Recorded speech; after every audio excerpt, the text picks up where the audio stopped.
The enemies of Africa are regrouping. They want to start another major proxy war right in Africa. The difference this time is that we know their intentions and can see them from far away. They will not ambush us. We can and we will take preemptive action to stop that from happening. Recently, when Ethiopia launched the Grand Ethiopian Renaissance Dam, there was a lot of celebration.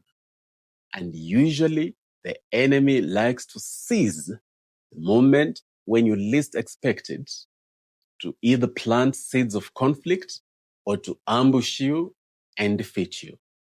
In this case, the proxy war that they would want to start here in Africa has to do with water. Water is already a very scarce resource globally. When you look at regions like Kashmir region, the fight there is not just about the territory, but it is about the fact that 3 major rivers have their origins in the Kashmir region. Hence, that decades-old conflict between Pakistan and India. So here in Africa, they are going to use the Nile River to start another conflict, and it will, on the surface of it, appear like a conflict between Ethiopia and Egypt, but in reality, it's going to be a proxy war. You are going to see the major players begin to realign. They are going to begin to realign so that there are those who will quietly begin to ensure that Egypt is in a strong position, an even stronger position, to begin taking action to fan those flames of war. You will also see those who supposedly mean well stand by Ethiopia. They are going to be in the shadows, pulling strings that are supposedly helping Ethiopia. You are going to see them use all tools in their evil toolbox, including even triggering another civil war in Ethiopia, which is why at this point, we must make concerted calls to our brothers and sisters in Ethiopia, from the Oromo community, from the Tigray community, from the Amhara community, from all the communities in Ethiopia. We must not lose sight of who the enemy is. The enemy is not, we are not each other's enemies.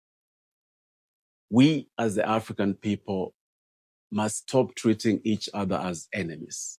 It will be especially critical in Ethiopia because that Tigrayan war already left hundreds of thousands of people dead, millions displaced. And it is so easy for the real enemy to fan those flames again, so that what will then look like a civil war will in reality be yet another proxy war, just like the case in Sudan. So we must be vigilant. We must be solution-oriented.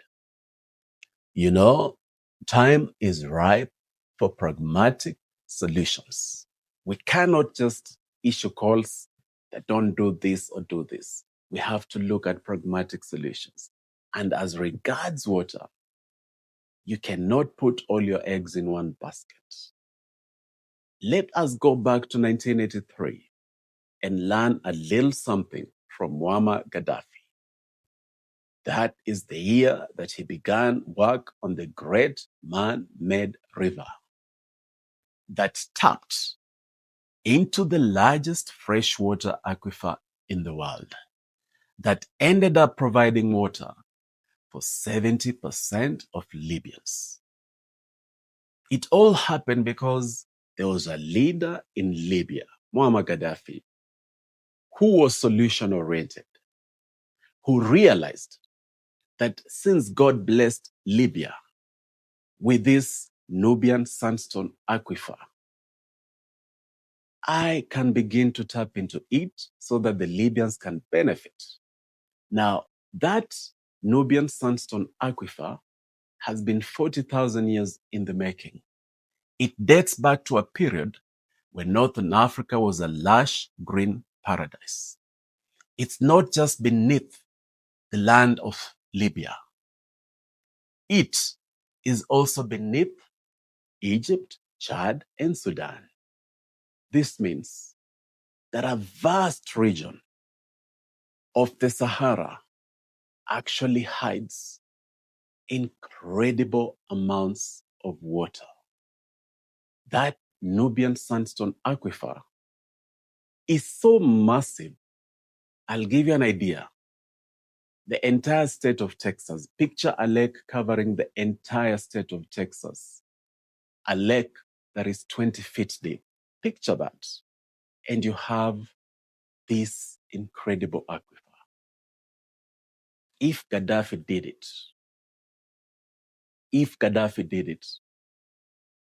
in 1983, it means that today, Chad, Libya, Sudan, and Egypt, these 4 countries can work together sustainably to responsibly and sustainably tap into this amazing aquifer that will lessen all that dependence on the Nile that the enemies can easily use to trigger a proxy war, and they will smile all the way to the bank, even as thousands and thousands of Africans die and millions are displaced. Now, before I conclude,